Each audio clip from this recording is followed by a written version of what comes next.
Je dis bonjour à tout le monde, chers amis internautes, nous revoilà. Ce n'est pas un homme, hein, mais je dirais que il y a maintenant des vecteurs, des gens qui ont été choisis pour vraiment ouvrir une porte.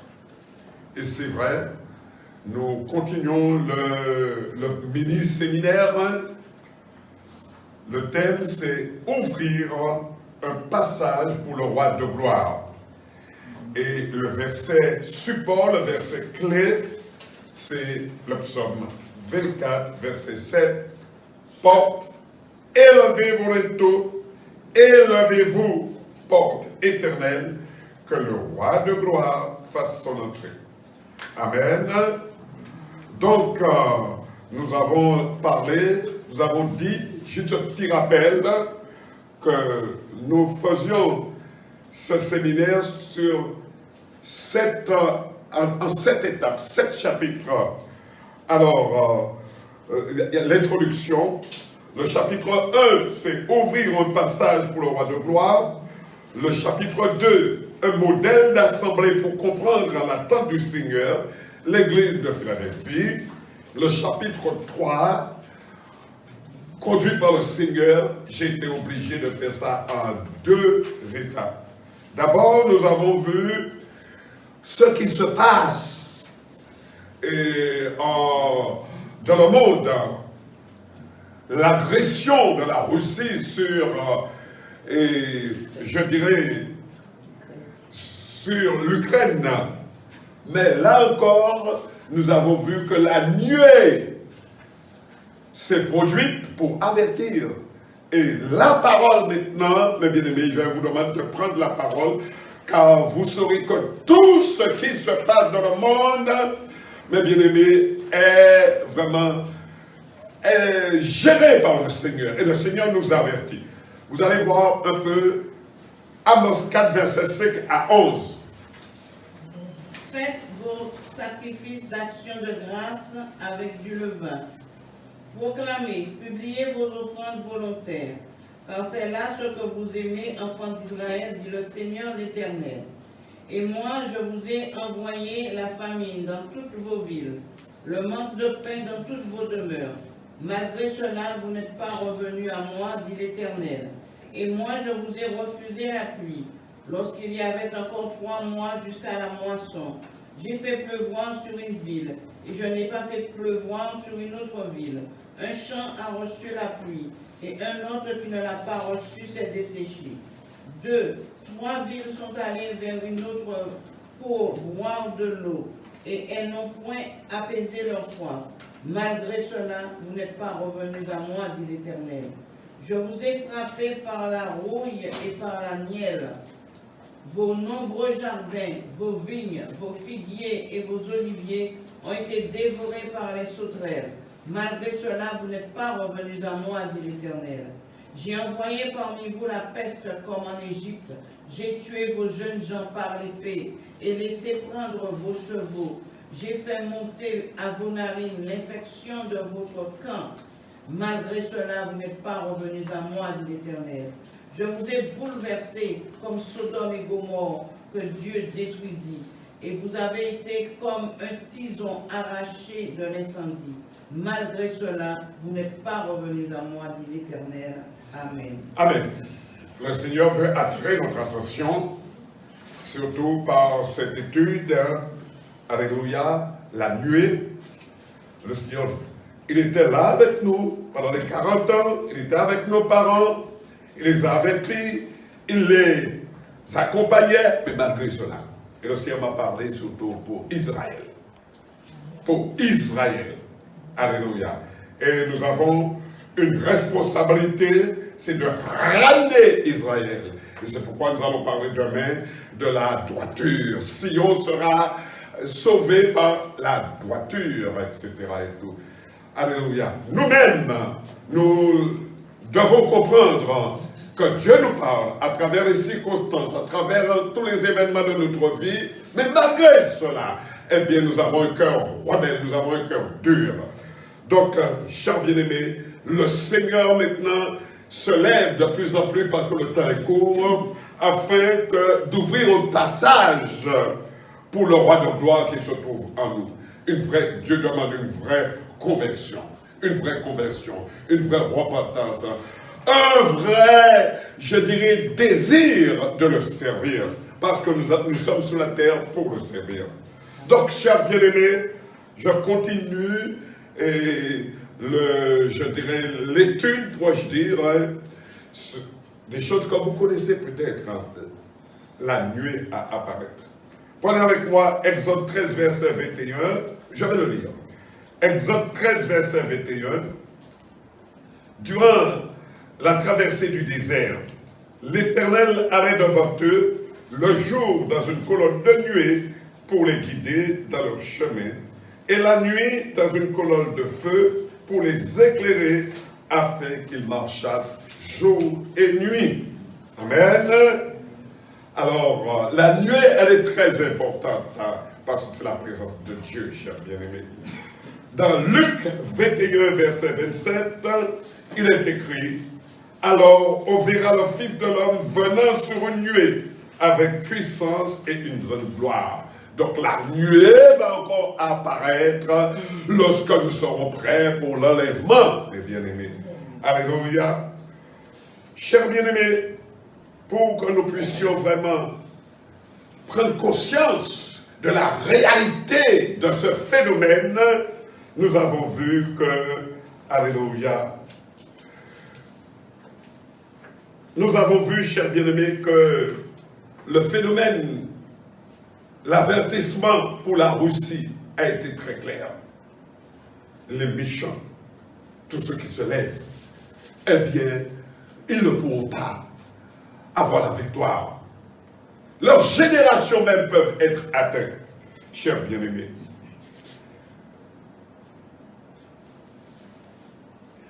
Nous avons vu, et je vous le dirai encore, pourquoi le Seigneur vraiment, et je dirais, utilise la nuée, nous fait prendre conscience de cette nuée, de sa présence, parce que la nuée a changé maintenant de forme, mais elle est là au milieu de nous. Car la parole de Dieu dit, lorsque 2 ou 3 sont réunis en mon nom, je suis au milieu d'eux. Le Seigneur est là. Chaque fois qu'il y a une convocation solennelle, chaque fois que nous obéissons à la parole, lorsqu'il nous dit, alléluia, je vous ai averti. Faites ce que je vous dis. Chers bien-aimés. Alors, pour bien saisir, je dirais, la présence de la nuée, parce qu'on peut attirer la nuée. Et je peux vous dire que vous êtes en train d'attirer la nuée. Et c'est pourquoi l'adversaire n'est pas content et il va essayer de vous faire des misères. C'est pas grave. Sachez, mes bien-aimés, que Dieu est avec vous et que personne ne peut vraiment nous détruire. Parce que Jésus a dit, je suis la porte des brebis. Mais le diable, il est venu au contraire pour égorger. Il est venu pour vous détruire.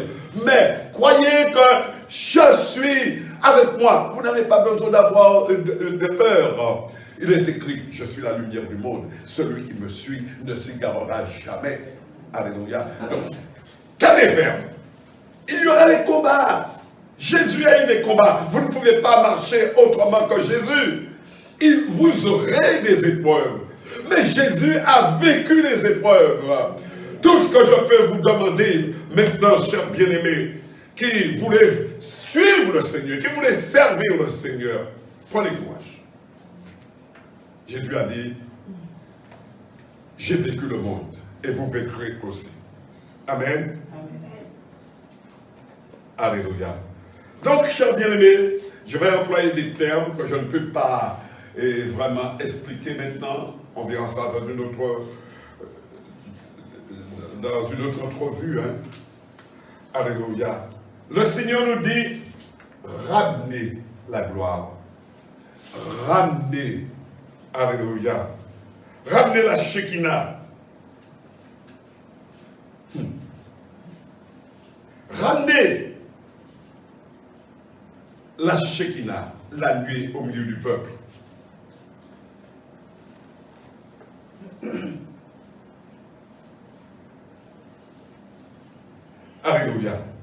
Israël, chers bien-aimés, ça s'est passé en Israël.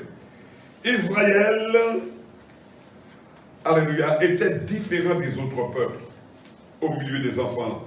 Ils étaient différents. Amen. Et c'est pourquoi, mes bien-aimés, Dieu voulait habiter au milieu de son peuple. Maintenant, plus que jamais, Dieu veut habiter au niveau de son peuple. Au milieu de son peuple. Et pourquoi il va nous bouleverser? Parce que Dieu est saint. Alléluia. Voilà ce que disait, mes bien-aimés, les Ésaïe lorsqu'il était en présence de Dieu. Ésaïe 6, 3, 4. Prenez-le moi, s'il vous plaît. Ils criaient l'un à l'autre et disaient, Saint, Saint, Saint est l'Éternel des armées. Toute la terre est pleine de sa gloire. Les portes furent ébranlées dans leur fondement par la voix qui retentissait et la maison se remplit de fumée. Amen. Amen. La voix, le son. Alléluia. Alléluia, mes bien-aimés. Simplement parce que Ésaïe était en contact avec le roi de rois, avec le Tout-Puissant, avec celui qui a créé le ciel et la terre. Alléluia. Malheureusement, la gloire s'est retirée. La Shekinah s'est retirée du peuple de Dieu. Pourquoi? À cause des péchés. Alléluia. Malgré cela, malgré les avertissements. Alléluia. Ézéchiel 10, verset 18-19. Et Dieu peut se retirer de notre, mes bien-aimés, de notre église, de là où nous nous rassemblons, s'il n'y a pas de changement. Hein. Dites-le vous bien. La gloire de l'Éternel se retira du seuil de la maison et se plaça sur les chérubins. Les chérubins déployèrent leurs ailes et s'élevèrent de terre sous mes yeux quand ils partirent, accompagnés des roues. Ils s'arrêtèrent à l'entrée de la porte de la maison de l'Éternel vers l'Orient, et la gloire de Dieu du Dieu d'Israël était sur eux en haut. Amen. Amen. Donc, chers bien-aimés, l'heure passe, c'est vrai, mais Dieu va me donner ce qu'il faut pour pouvoir conclure. Alléluia. La gloire de Dieu peut se retirer. La Shekinah peut disparaître de l'église. La nuée. Alléluia. C'est pourquoi d'ailleurs, pendant 100 ans, eh bien, je dirais, le Saint-Esprit avait disparu du monde. Tellement le péché. Mais il y avait un homme qui s'appelle William Seymour, un noir américain. Alléluia. Qui n'avait aucune aura. Mais Dieu fait comme il veut. Eh bien, Dieu l'a préparé pour pouvoir ramener vraiment le Saint-Esprit. Et aussi bizarre que ça puisse être, il avait un amour pour Dieu. Il a prêché la parole. Il a prêché la parole, chers bien-aimés. Mais vous savez quelque chose, il n'était même pas baptisé du Saint-Esprit. Mais en demeurant dans la parole, que s'est-il passé, mes bien-aimés? Il s'est passé une chose, c'est qu'il a attiré la présence de Dieu parce qu'il a obéi à ce que Dieu lui demandait de faire. Il n'était pas baptisé. Il priait pour les gens recevaient le baptême du Saint-Esprit, alléluia, avec l'évidence de parler en langue. Et un beau jour, eh bien, en priant pour les gens, il reçoit le baptême du Saint-Esprit. Je vous dirai que si vous acceptez que Dieu vous utilise, alléluia, il se fera des miracles dans votre vie. Parce que lorsque le monde entier a su que le Saint-Esprit était revenu dans cette ville, alléluia, dans cette maison, de rien du tout, tous les gens furent en meute, quelles que soient les congrégations, eh bien, ils sont venus, et c'est à ce moment-là que le mouvement est reparti. Vous pouvez créer aussi un mouvement, mes bien-aimés, simplement par la disposition de votre cœur, en acceptant la parole de Dieu, en acceptant vraiment de servir Dieu dans la simplicité, dans l'humilité, dans l'obéissance, vous êtes en train de créer, de changer votre destinée, de changer la destinée du monde. Alors je veux vous souhaiter bon courage.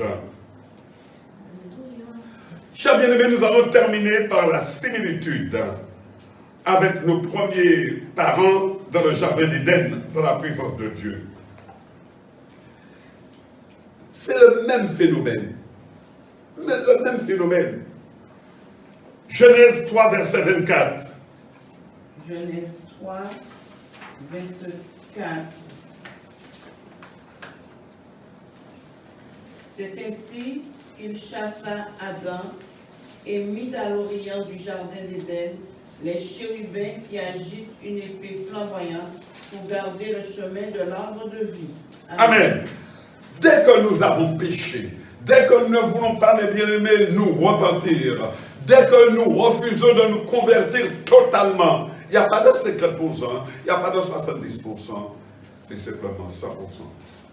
Là, elle me dit, mais comment on peut faire ça? Ce que je peux vous dire, c'est seulement lui faire confiance, parce que nous-mêmes, nous ne pouvons rien faire. De nous-mêmes, nous ne pouvons rien faire.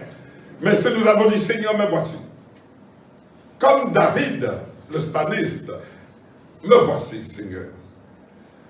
Je connais ta parole, j'ai envie de vivre ta parole, mais je suis conçu dans un corps de chair. Alors aide-moi, le Seigneur t'aide. Prenez avec moi encore, Dieu va parler justement à l'église d'Éphèse pour les derniers temps. Apocalypse 2, versets 4 à 7. Apocalypse 2, 4, 7.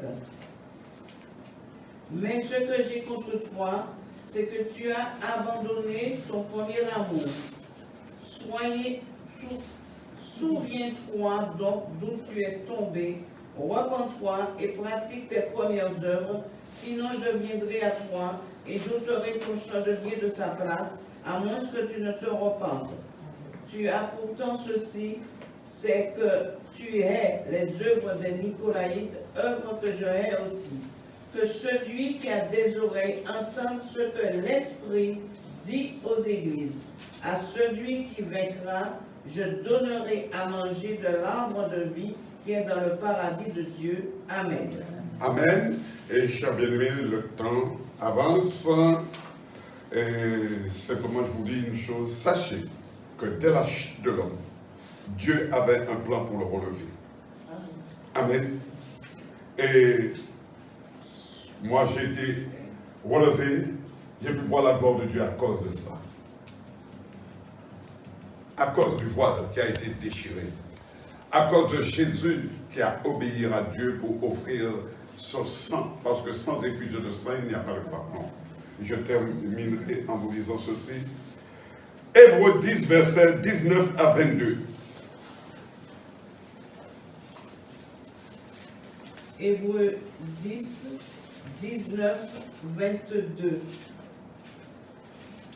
Ainsi donc, frères, puisque nous avons, au moyen du sang de Jésus, une libre entrée dans le sanctuaire, par la route nouvelle et vivante qu'il a inaugurée pour nous au travers du voile, c'est-à-dire de sa chair, et puisque nous avons un souverain sacrificateur établi sous la maison de Dieu, approchons-nous avec un cœur sincère, dans la plénitude de la foi, les cœurs purifiés d'une mauvaise conscience et le corps lavé d'une eau pure. Chers bien-aimés, quelle grâce! Je vous dirai simplement une chose. Dieu a-t-il changé? Dieu a-t-il changé? Hébreux 13, verset 8. Hébreux 13, verset 8. Jésus-Christ est le même hier, aujourd'hui et éternellement. Amen. Amen. Il est le même hier, aujourd'hui et éternellement. Merci. Merci. Merci. Donc, si vous acceptez, chers bien-aimés, alléluia, de de vous lever pour attirer cette nuée, cette présence dans votre vie, quel que soit ce que vous faites. Vous êtes en train de dormir, vous êtes en train de faire votre vaisselle, vous êtes en train de faire à manger, quel que soit, vous allez voir apparaître la nuit. Vous allez sentir la nuit. Vous allez sentir le conseil peut-être, alléluia, qui vous surveille. Parce que sa caméra est là et lorsqu'elle va vouloir, lorsque l'ennemi va voir que la nuit, que vous allez recevoir un cadeau du ciel, il va essayer de vous perturber. Mais restez ferme. Restez ferme. Vous savez qu'il y aura des combats. Faites confiance à Dieu. Que Dieu vous garde et que Dieu vous bénisse.